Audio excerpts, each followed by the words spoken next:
செங்கல்பட்டு பக்கத்துல பெரும்பாலும் யாருக்கும் தெரியாத குழந்தை வடிவில முருகர் காட்சி கொடுத்த மலைக்கு மேல இருக்க முருகர் கோயில். உங்க குழந்தைங்க சரியா பேச மாட்டாங்க அப்படின்னா மறக்காம இந்த கோயிலுக்கு கூட்டுவாங்க, கண்டிப்பா மாற்றம் இருக்கும். ஏன்னா இந்த கோயில தான் முருகர் குழந்தை வடிவில காட்சி கொடுத்திருக்காரு. இந்த கோயில் எங்க இருக்குன்னு சொல்ற டைம் இருக்கவங்க போயிட்டு வாங்க. அதுக்கு முன்னாடி இந்த மாதிரி யூனிக்கான டெம்பிள்ஸ்க்கு நம்ம பேஜை ஃபாலோ பண்ணிக்கோங்க. இந்த கோயிலோட பேரு செம்மலை வேல்முருகன் கோயில். இந்த கோயில் எங்க இருக்கு அப்படின்னா செங்கல்பட்டுல ராமபாளையம் காட்டுநாயக்கன் ஸ்ட்ரீட்ல தான் இருக்கு. நீங்க கூகுள்ல செம்மலை முருகன் கோயில் செங்கல்பட்டு போட்ட கூகுள் எக்ஸாக்ட் லொகேஷன் கொடுத்துரும். இந்த கோயிலுக்கு நீங்க 2 வழியில வர முடியும். மொத்தமா 350 படிக்கட்டு தான். ஆனா என்ன செங்குத்தா இருக்கும், பார்த்து கவனமா இருங்க. 2 வீலர் மட்டும் கார்ல போறீங்க அப்படின்னா மண் ரோடா தான் இருக்கும், கொஞ்சம் பார்த்து கவனமா டிரைவ் பண்ணுங்க. இந்த கோயில்ல முருகர் வள்ளி தேவயானையோட காட்சி அளிக்கிறாரு. 6 படை வீட்டுல இருக்க முருகரையும் உங்களால இங்க தரிசனம் பண்ண முடியும். இந்த கோயில்ல ஞான விநாயகருக்கும் தனி சன்னதியுமே இருக்கு, அன்னபூர்ணி அம்மனுக்கும் தனி சன்னதியே இருக்கு. குழந்தை வடியில முருகர் இந்த மலைக்கு மேல காட்சி கொடுத்ததா சொல்லப்படுது. அது மட்டும் இல்லாம உங்க குழந்தைங்க சரியா பேச மாட்டாங்க அப்படின்னா மறக்காம இந்த கோயிலுக்கு கூட்டுவாங்க, கண்டிப்பா அவங்க நல்லாவே பேச ஆரம்பிச்சிருவாங்க.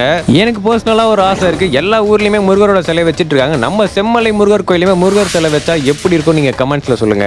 இந்த கோயில சித்தரோட ஜீவ சமாதியுமே இருக்கு. 27ஆம் தேதி ஜூன் 9:30 மணில இருந்து 10:30 மணிக்குள்ள 1ஆம் ஆண்டு கும்பாபிஷேகம் நாளை முன்னிட்டு சிறப்பு யாக பூஜை நடக்க இருக்கு. மறக்காம உங்க ஃப்ரெண்ட்ஸ் ஃபேமிலி மெம்பர்ஸ் இந்த கோயிலை விசிட் பண்ணுங்க. தெரியாத நிறைய பேருக்கு இந்த வீடியோவை ஷேர் பண்ணி விட்டுருங்க.